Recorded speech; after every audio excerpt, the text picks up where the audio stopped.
Hello friends, कैसे हैं आप लोग सब।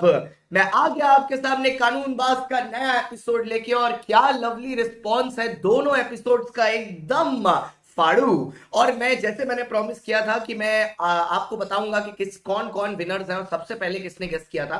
तो जो पहली वाली केस स्टडी थी उसका नाम था Dinshaw Maneckji Petit versus commissioner of income tax, वो सबसे पहले गेस किया था। सेकंड वाली में वो था हमारे कोई और नहीं, हमारे अपने पीयूष, जिन्होंने सबसे पहले गेस किया था। और जो दूसरी वाली केस स्टडी थी, जो आपकी गिलफ्रेड मोटर वाली थी, वो सबसे पहले वरुण ने किया था। टाइम स्टैम्प, तो time stamp is very important. हो सकता है आपको केस स्टार्ट करते ही समझ में आ गया, लेकिन अगर आपने टाइम स्टैम्प नहीं दिया है सो इट डजंट काउंट।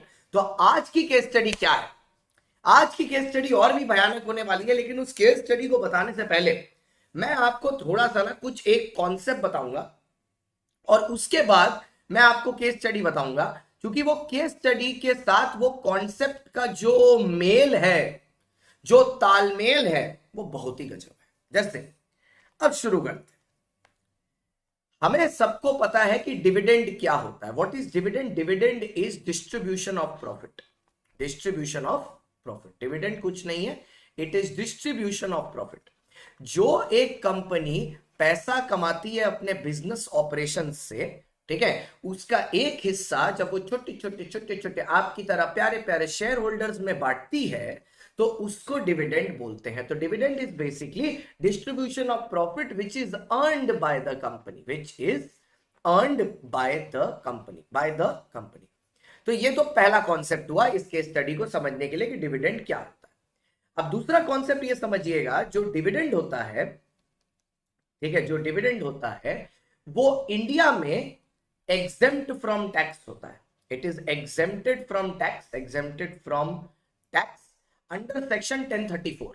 तो उस पर टैक्स नहीं लगता, ध्यान से सुनिएगा, रिसीवर के हाथ में, रिसीवर के हैंड्स में। एक्चुअली लॉजिक क्या होता है मैं आपको समझाता हूं। शेयर होल्डर्स तो बहुत सारे होते हैं, तो इंडिविजुअली इन सबको टैक्स करना ना सरकार के लिए बहुत मुश्किल है। क्योंकि हो सकता है कुछ लोग भाग जाएं, कुछ लोग टैक्स इवेजन कर दे। तो गवर्नमेंट क्या करती है? Government corporate dividend tax charge करती है, CDT, which is compulsory payment, जो हर कंपनी को करना पड़ता है अगर वो डिविडेंड डिक्लेयर करना चाहती हैं तो।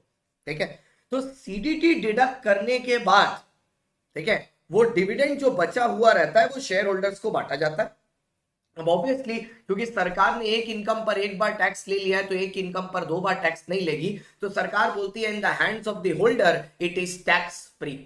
एक्चुअली में लॉजिक क्या है? It is not tax free, उसका टैक्स ऑलरेडी कहीं पर कट चुका है। तो ये दो कॉन्सेप्ट हुए।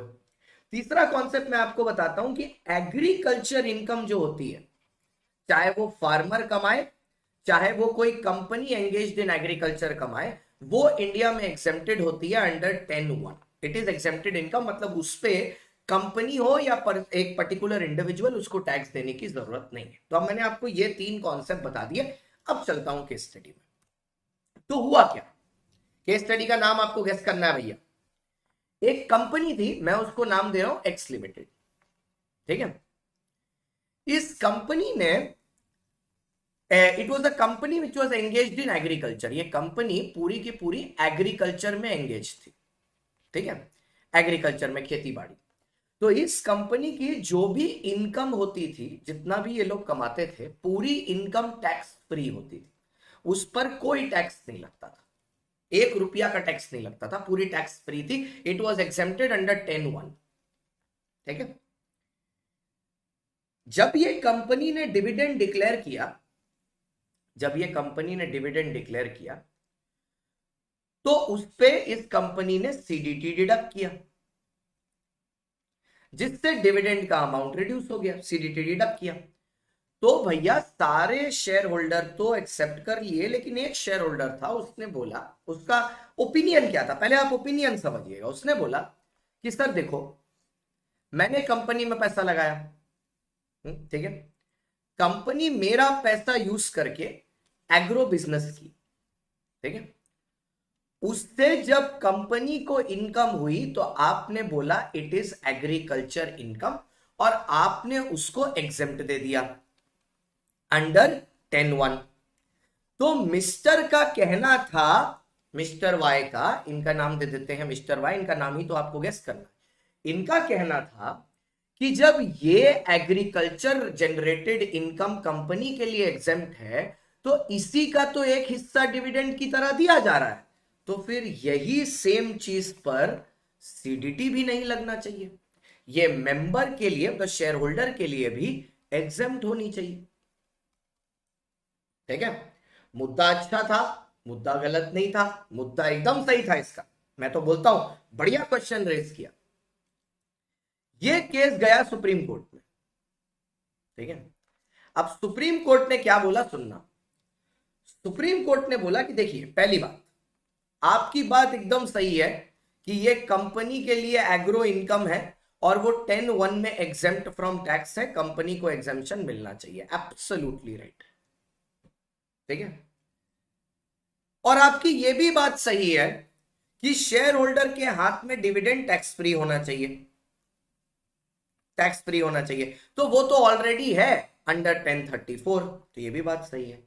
लेकिन कोर्ट ने बोला सर एक बात समझिए, कंपनी और आप के बीच में है सेपरेट लीगल एंटिटी, तो जब कंपनी अपने बिजनेस में पैसे लगा के, भले ही पैसे आपके इन्वेस्ट करके अर्निंग करती है, तो कंपनी को लॉ की नजर में एक सेपरेट बॉडी की तरह देखा जाता है और उसकी एग्रो बिजनेस से इनकम को एग्जेम्प्ट किया जाता है।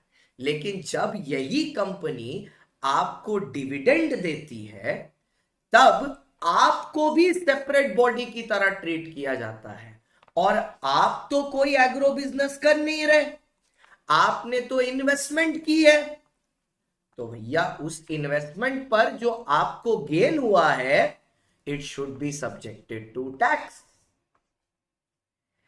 मैटर फाइनल डिसीजन वही हुआ जो सुप्रीम कोर्ट का होना चाहिए था। सुप्रीम कोर्ट ने बोला क्योंकि कंपनी और कंपनी चलाने वाले लोगों के बीच में सेपरेट लीगल एग्जिस्टेंस है, ठीक है, अगर कोई चीज कंपनी के लिए एग्रो इनकम बोल के एग्जेम्प्ट है तो वो शेयर होल्डर्स के लिए एग्जेम्प्ट बिल्कुल नहीं होगी, कतई नहीं होगी, वो शेयर होल्डर्स के लिए टैक्सेबल होगी। अब आपको गेस करना है कि ये केस स्टडी कौन सी है। ठीक है, जिस भी समय टाइमलाइन में आप ये गेस कर पाओ, ठीक है, वहां पर जाके आप अपना टाइम स्टैंप लिखना बिल्कुल मत भूलना, टाइम स्टैंप जरूर से लिखना है। टाइम स्टैंप लिख के, ठीक है, टाइम स्टैंप लिख के आप वहां पर अपना आंसर लिख देना, सही या गलत, लेकिन अटेम्प्ट जरूर करना। ठीक है, तो सर आई होप आपको ये सीरीज पसंद आ रही होगी। जरूर से कमेंट बॉक्स में ये बता दीजिएगा कि आपको ये सीरीज लग कैसी रही है, तो दैट अपने और ज्यादा इन सीरीज के बारे में सोचें, क्योंकि मेहनत बहुत लगती है भाई ये सीरीज को सोचने में, इनको डिजाइन करने में और फिर समझाने में। So I hope you like it, और लाइक करिएगा, चैनल को सब्सक्राइब जरूर कर लीजिएगा और नीचे कमेंट करना कंपलसरी है। और ये भी बताइए कि आप नेक्स्ट किस जॉनर की केस स्टडी देखना चाहते हैं, किस लेवल की देखना चाहते हैं, कुछ नया देखना चाहते हैं, सिलेबस ओरिएंटेड देखना चाहते हैं, आखिरकार देखना चाहते हैं तो क्या देखना चाहते हैं, क्योंकि चैनल सिर्फ आपका है, आप जो बोलेंगे वो गुप्ता जी हाजिर करते रहेंगे।